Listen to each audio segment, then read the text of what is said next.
Christophe Colomb était-il portugais?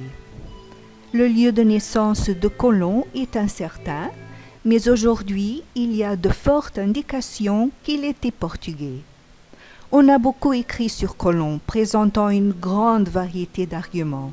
À présent, même des études génétiques sont effectuées avec de l'ADN. Depuis l'année 2003, le cathédratique professeur Laurent, directeur du laboratoire de génétique médico-légale de l'Université de Granada en Espagne, travaille tout d'abord pour confirmer que Colomb, en effet, repose dans le tombeau de la cathédrale de Sevilla grâce à l'analyse d'échantillons d'ADN de son fils. Des échantillons d'ADN ont été aussi prélevés du comte de Ribeira Grande de Portugal et de Dom Duarte Pio, les deux prétendants au trône portugais. Ces échantillons ont été analysés par Génomède, mais les résultats n'ont été pas publiés officiellement. Alors, pourquoi l'ADN du comte de Ribeira Grande et de Dom Duarte Pio? Parce que les deux sont descendants de Jean Ier de Portugal par la lignée masculine, et c'est précisément en étudiant le chromosome Y que les personnes ayant le même nom et la même famille sont identifiées. Il y a des raisons de penser que Colomb était en fait Salvador Fernandes Zarco, fils de Isabel Gonçalves Zarco et enfant illégitime de l'infant Fernando, frère du roi Alphonse V. C'est dès le XVIIIe siècle et le 7e comte de Ribeira Grande que cette famille porte le nom Gonçalves Zarco comme la mère de Salvador. Parmi d'autres arguments, le monogramme de Colomb est documenté et c'est ainsi qu'il signait des documents. En déchiffrant son monogramme, il est possible de décomposer les initiales S de Salvador, F de Fernandes et Z de Zarco.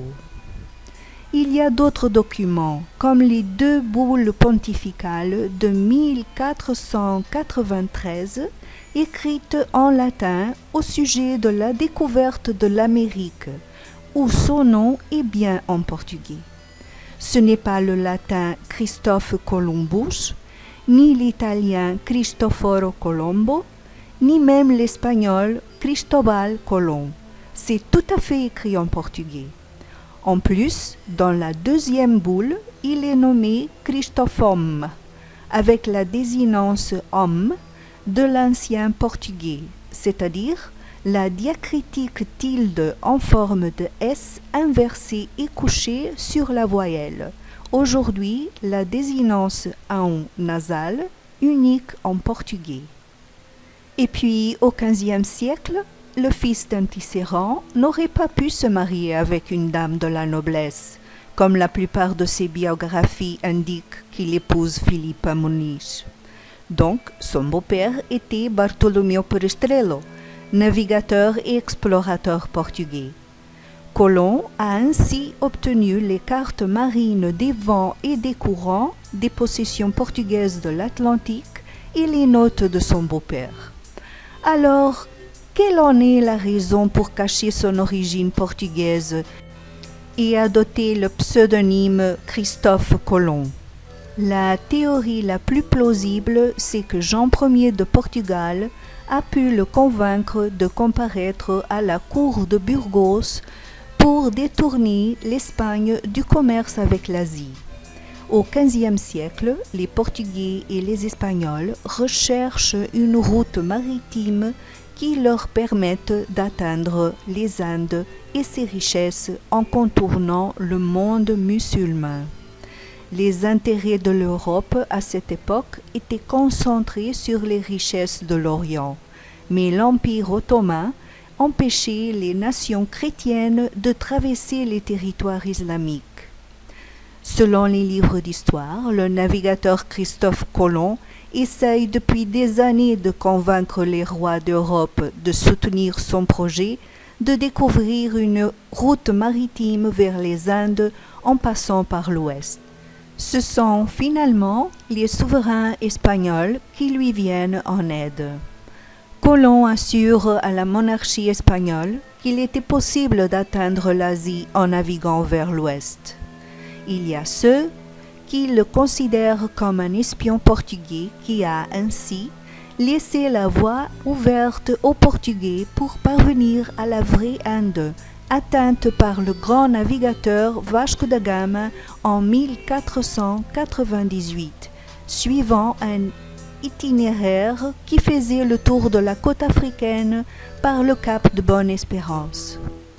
Alors, le Portugal a attendu patiemment le retour de Colomb pour signer le traité de Tordesilhas en 1494, lequel divisait le monde en deux moitiés, une pour l'Espagne, pensant que l'Inde lui appartenait, et une autre pour le Portugal, où se trouvait la vraie Inde. Notez bien que ce traité a été signé avant que Pedro Alves Cabral atteigne les terres brésiliennes en 1500, mais il n'y a qu'à jeter un coup d'œil sur la carte du traité pour vérifier que le territoire du Brésil était bien gardé par le Portugal. En effet, il y a des preuves que les Portugais connaissaient l'existence de terres américaines 2 ou 3 décennies avant Colomb, d'après les archives historiques de Paris et de Lisbonne, où est gardée une lettre du Français Jean de Léry, datée 1480, et une autre lettre de Estevão de Frois, de 1493, qui mentionne clairement l'existence de Veracruz. Ce n'est pas étonnant, car à cette époque, les progrès réalisés au Portugal par les sciences et en particulier par les sciences nautiques et cosmographiques étaient incomparables.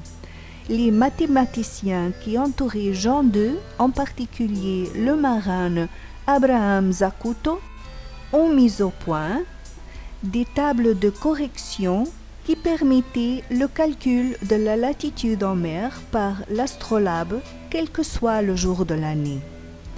Un autre fait curieux, c'est que la première lettre informant le roi espagnol de l'arrivée de Colomb de l'Amérique est rapportée par le roi portugais.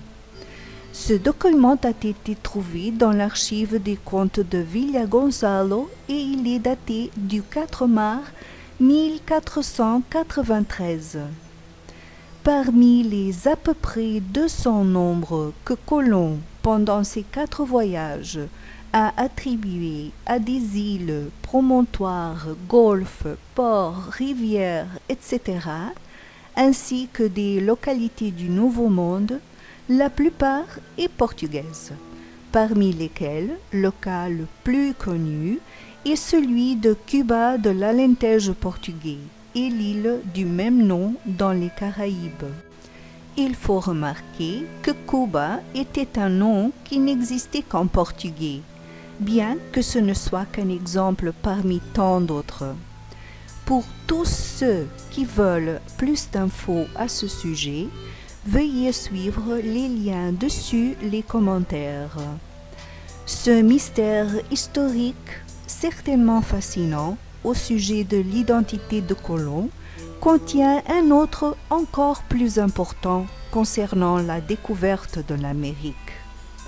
George Orwell disait dans son livre 1984 « Qui contrôle le passé contrôle le futur, qui contrôle le présent contrôle le passé ». Merci d'écouter.